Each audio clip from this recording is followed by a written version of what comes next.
Hi, I'm Ali Jennings and welcome to this How to Sharpen a Wildlife Shot video tutorial. Almost any digital picture that you take is going to need a certain amount of sharpening.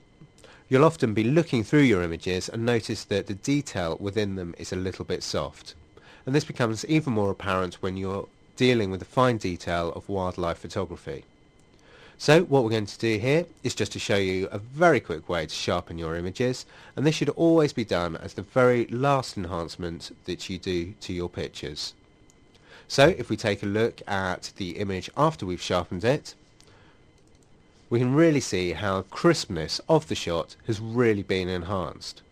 So we'll get straight into it, and the first thing we'll do is go back to the original image and we're going to just duplicate our background layer. Now to do that, just drag and drop it onto the new layer icon, or just right click and select duplicate layer. So making sure we've got the background copy selected, we're going to use adjust sharpness, and you'll find that under the enhance menu. If you're using Photoshop CS, then you'll find the sharpness tools all under the filters menu.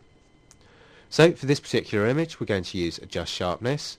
If your image is suffering from quite a bit of noise, then you can use unsharp mask. There we have a threshold slider which just helps to compensate the effect of the introduction of noise caused by sharpening. So just close that down, go back to enhance and open up adjust sharpness. And what we want to do is adjust the amount and the radius slider in tandem just to really pull out the detail. So I'll take those both down to about 0. And as a starting point I'm going to take the radius up to about 1. Now the radius basically means the pixels around the contrast edge. So if we take this area here between the back of the bird and the sky, that would be the contrast edge, and it's basically the amount of pixels on either side. So 1 pixel either side for our starting point. Then as we increase the amount, it increases the amount of sharpening around that point. If we want to see how the sharpening is affecting the image at any point, all we need to do is left click into the image and you'll see the original, release the left mouse button and you'll see the sharpening effect. So at about a radius of 1 and an amount of roughly 50, we're getting quite a nice sharpening effect. If I just quickly scroll around the image just to see how that's going, and it's looking pretty good. Now I'm just going to increase the radius by 0.5 and we can now really see the effects of the sharpening. Going to take up to about 80, and now what we can see is we're getting an almost sort of painter-like effect within the feathers. We're really losing the detail again. So I want to just reduce the radius down to about 1.2 and take the amount down to about 60. And now we can see from the before and after we're getting a really nice crisp sharp image. So it is important just to move those two in tandem and just to check that you're not sort of destroying all of the detail of the feathers, and also that you're not getting that painter-like effect or any haloing being introduced. Now it's a very quick example. If I just zoom the radius up to about 13, we can now really see that painter-like effect. You can really see how the detail's disappearing, and if I increase the amount as well, we start to get that haloing in around the edges, and it's looking pretty nasty.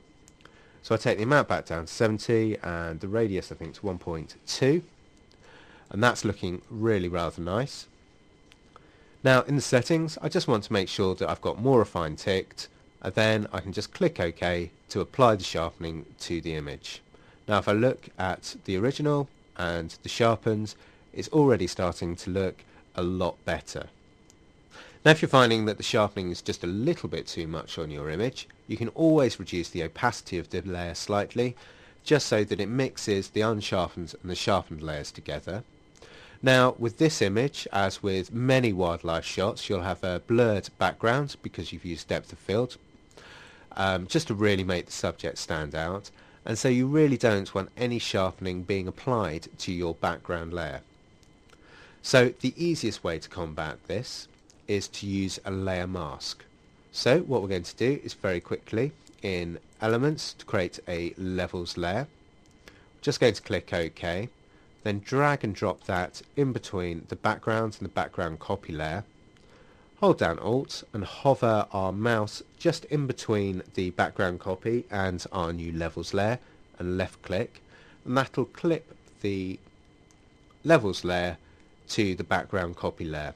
And the reason we're doing that is that we can now use the mask as a layer mask for this image.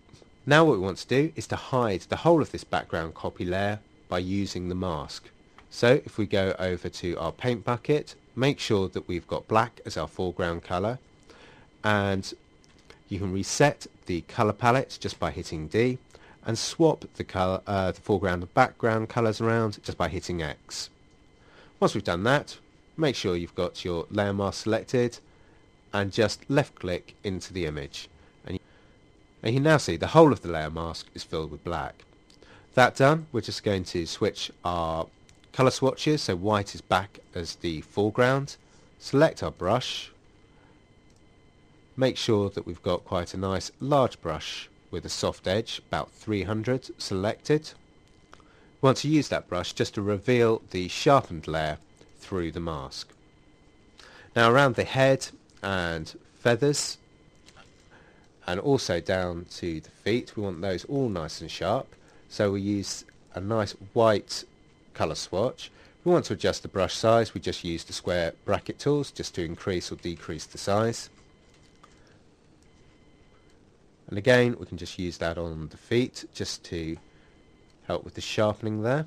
And then with the feathers, which are slightly blurred anyway, we actually want to reduce the amount of sharpening that's being applied to those. So if we click the colour swatch, we'll just pick a grey, so put in about 50 for the brightness, increase the brush size, and then we can just brush over the blurred feathers just to bring in a little bit of sharpening to them, but not too much.